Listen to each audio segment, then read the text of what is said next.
Assalamualaikum warahmatullahi wabarakatuh. Perkenalkan, nama saya Muhammad Aditya Putra Sidi Pramono, biasa dengan dipanggil nama Adit, dengan NIM 240104040 atau 3 NIM terakhirnya 040. Berasal dari kelas 2024F. Di sini saya akan melaksanakan tugas UTS kuliah dalam mata kuliah teori dan praktek konseling humanistik dengan dosen pengampu Ibu Devi Ratnasari.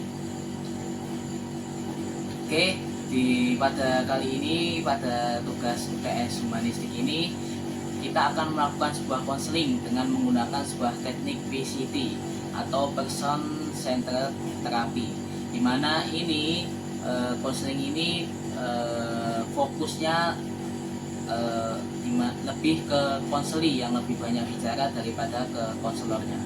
Jadi untuk itu mari kita saksikan bersama bagaimana saya untuk mengkonseling konseli nanti.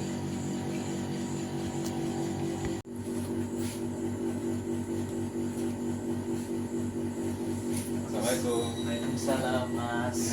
Silakan duduk, Mas. Ya. Alhamdulillah, dengan Mas siapa?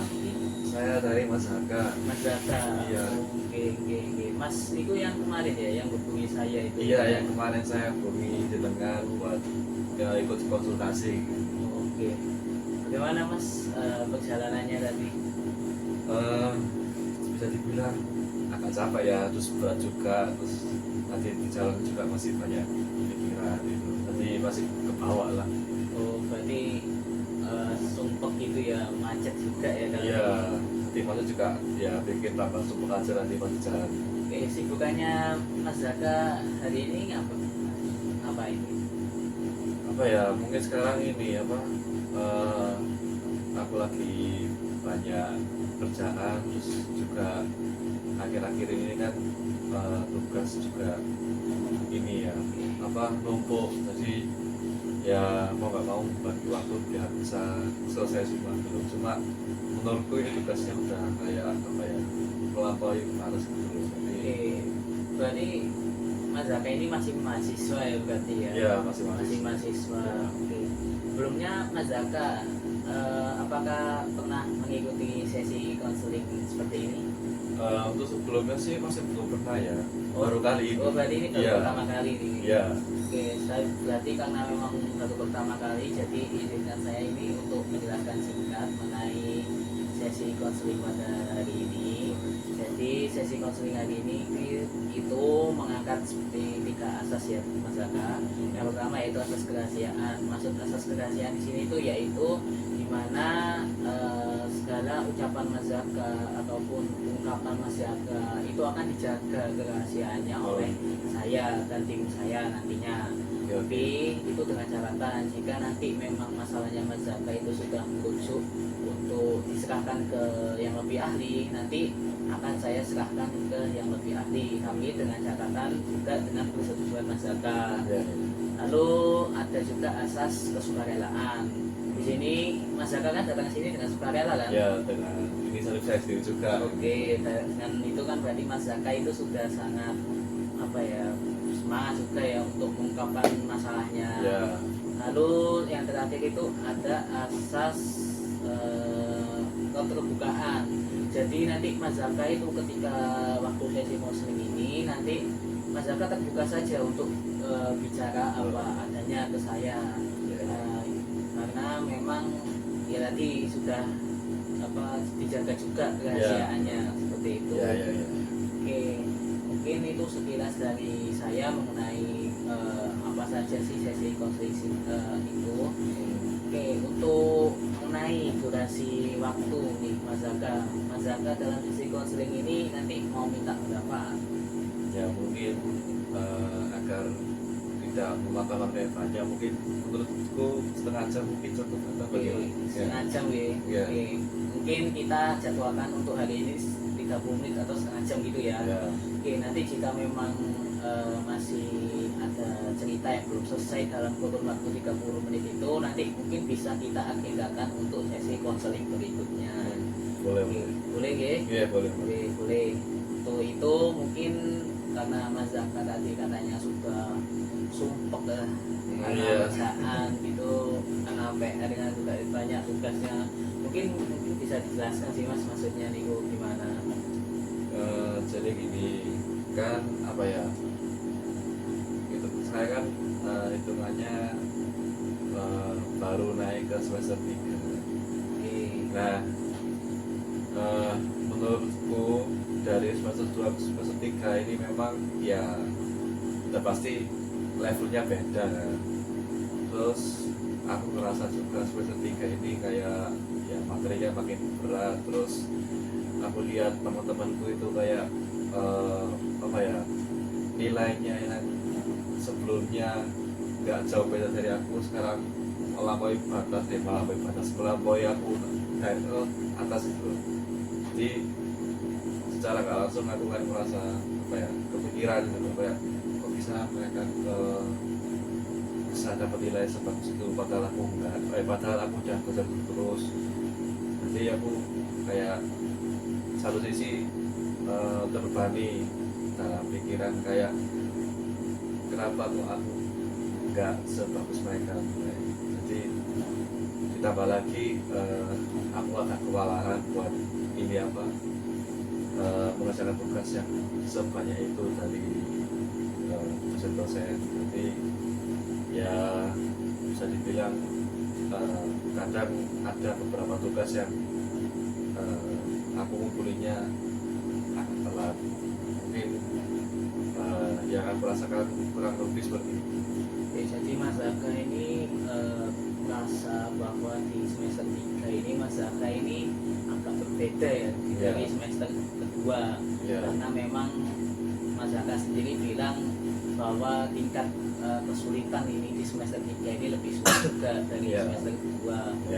Terus Mas Zaka tadi ya juga menyebutkan bahwa Mas Zaka itu merasa bahwa teman-teman Mas Zaka itu semakin bisa, sedangkan Mas Zaka itu stagnan gitu ya, di situ-situ saja. Oke.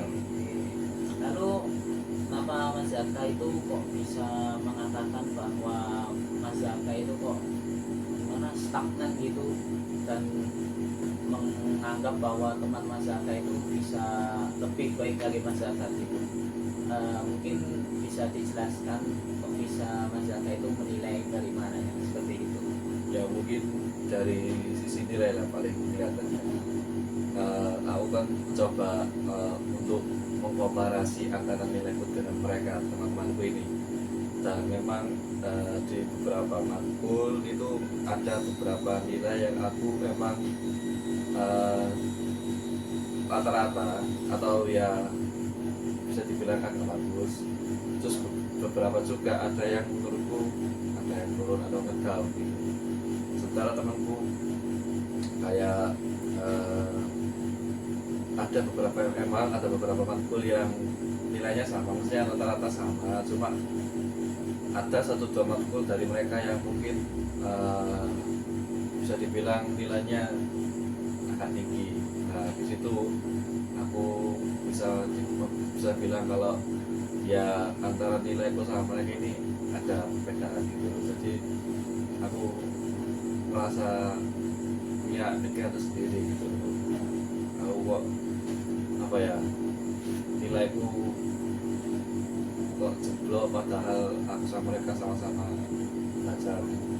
Maksudnya kalau belajar tuh kadang bareng, sering bareng sih, cuma kenapa kok sampai sejauh itu? Mungkin terus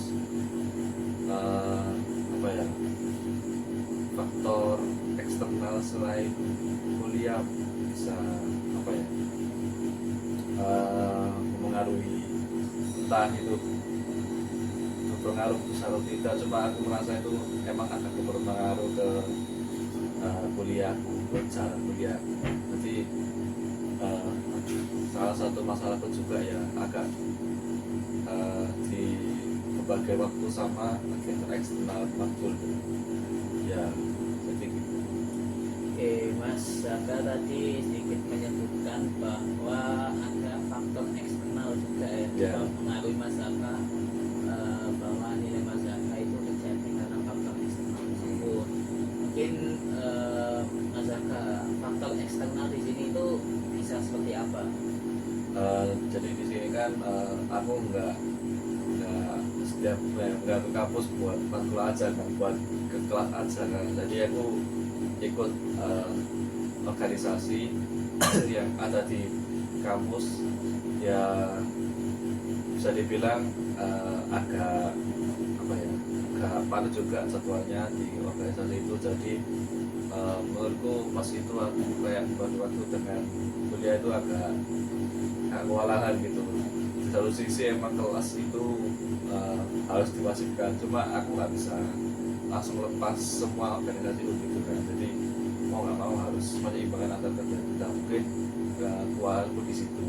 Jadi aku kurang bisa bagi waktu dengan baiklah buat belajar. Oke, berarti Mas Zaka ini secara tidak langsung mengungkapkan bahwa Mas Zaka ini sulit ya untuk membagi waktu antara kegiatan organisasi dengan kegiatan maksudnya dengan kuliah ini ya. Ya, Jadi secara tidak langsung juga itu juga sangat mempengaruhi nilai Mas Zaka di semester 3 ini. ya kurang lebih gitu. Seperti itu. Ya.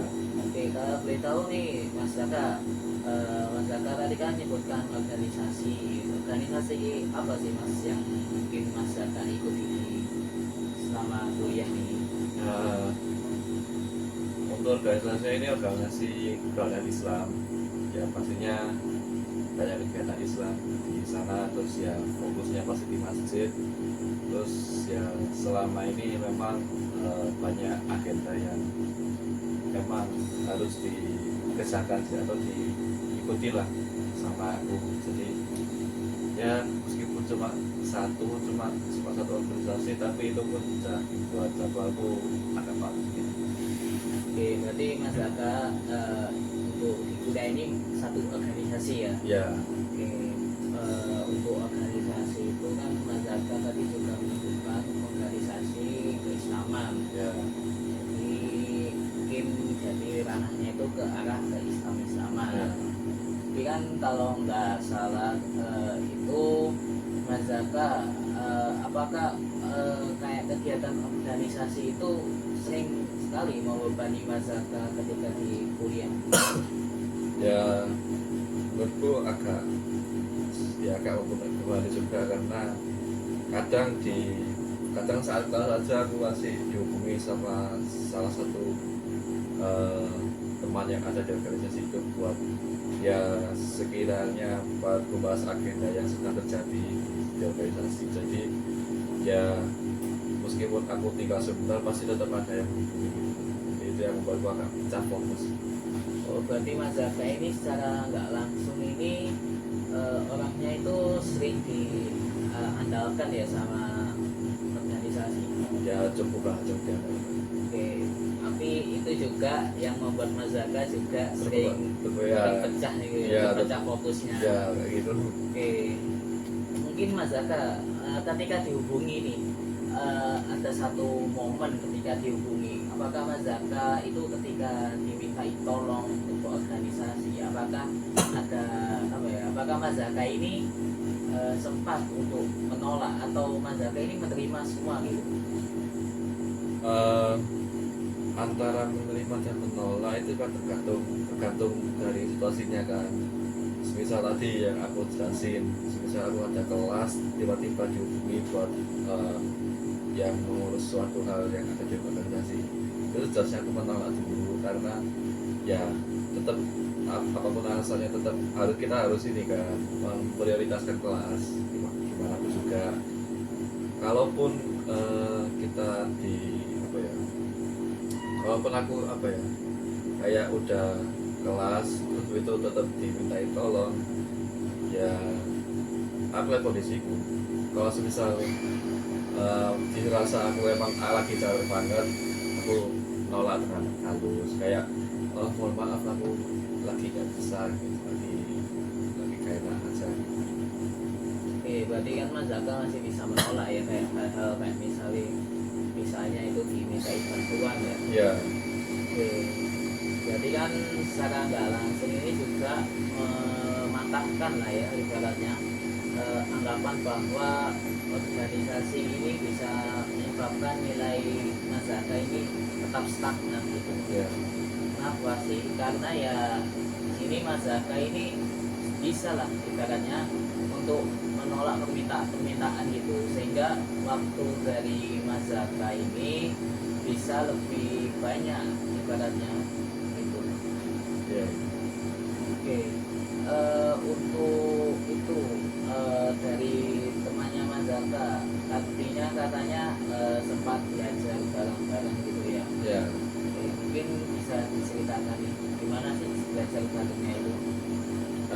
biasanya kan kita eh, sehari kan ya paling banyak cuma matkul kan 2 mata kuliah. Nah, itu kita setelah mata kuliah yang terakhir yang ada di hari itu biasanya kita ngumpul di salah satu tempat, entah itu di kos salah satu teman kita atau di warkop gitu kan. Nah, biasanya kita itu ya belajar kayak habis review materi yang udah dijelaskan tadi ya biasanya sampai eh, paling lama biasanya sampai habis bisa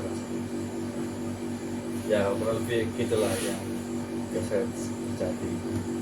Oke, berarti Mas Zaka ini ibaratnya ya juga sering lah ya belajar bareng sama masnya itu. Ya, Oke, tapi Mas Zaka juga menganggap bahwa belajar itu juga kok bisa belajar bareng padahal tapi kok nilainya tak ya beda gitu ya. ya itu ya terasa. Oke Mas Zaka, untuk mengenai perbedaan nilai gitu sih itu juga bisa terjadi walaupun Mas Zaka ini juga belajar bareng sama orang tersebut. Kenapa? Karena memang ini kan kembali kepada orangnya ya. Mas Zaka berarti kan sudah berusaha semaksimal mungkin, terus Mas itu juga berusaha semaksimal mungkin dengan caranya sendiri seperti itu. Jadi jika memang nilainya segitu, berarti kan memang itu sudah usaha terbaik dari masing-masing kita gitu. Ya, Jadi Mas Zaka itu jangan menganggap bahwa nilai saya itu segini, tapi nilai saya itu segini, nilai Mas itu segini. Bukan berarti Mas Zaka itu juga nggak bisa. Mas Zaka itu sudah bisa, cuma memang Mas Zaka kalau memang ingin apa ya, ingin lebih tinggi lagi nilainya, Mas Zaka itu harus lebih kerja keras lagi untuk mengejar apa sih yang diinginkan Mas Zaka seperti itu Mas ya, Zaka. Selain itu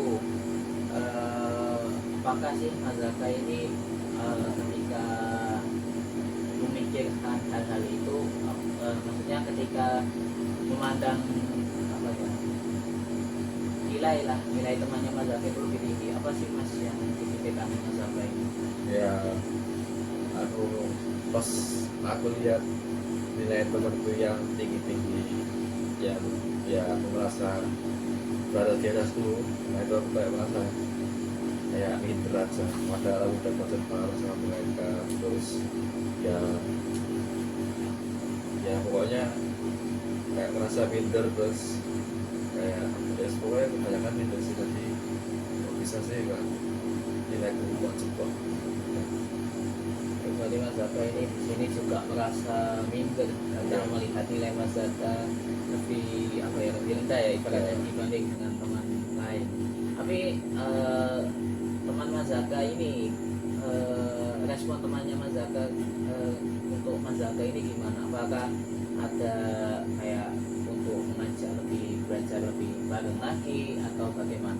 Ya alhamdulillahnya teman-temanku suportif. Jadi meskipun nilai agak down mereka tetap ya support lah, tetap memberikan semangat biar nggak terus-terusan kepikiran ya alhamdulillahnya gitu. Oke, alhamdulillah ya, Mas Zaka juga punya teman yang sangat suportif juga, yang terus mendukung Mas Zaka walaupun ada sebuah kejadian yang sempat membuat Mas Zaka down ya, nilai itu ya. Jadi harus bersyukur juga sih Mas Zaka bisa mempunyai teman seperti itu. Dari Mas Zaka, apakah dari cerita Mas Zaka tadi dapat diambil simpul apa maksudnya diambil pelajaran untuk Jadi mungkin yang aku pikirkan saat ini aku harus bisa bagi waktu aja antara kuliahku sama kegiatan eksternal, dan bagaimanapun juga ya sudah tetap mencari yang bersangkutan, kelas dan juga tetap bersangkutan karena itu paling aku juga awal kita kuliah gitu ya. Jadi ya terus sama belajarlah yang lebih dikejar gitu. Oke, jadi di sini Mas Zaka ya juga sudah mulai paham ya bahwa nilai rendah itu juga bukan sebuah kekurangan, tapi sebuah apa ya istilahnya penyemangat lah untuk kedepannya itu bisa lebih baik lagi. Ya, Jadi dengan mengurangi hal-hal seperti kegiatan eksternal, di sini mengurangi itu bukan berarti menghilangkan juga, lebih tepatnya itu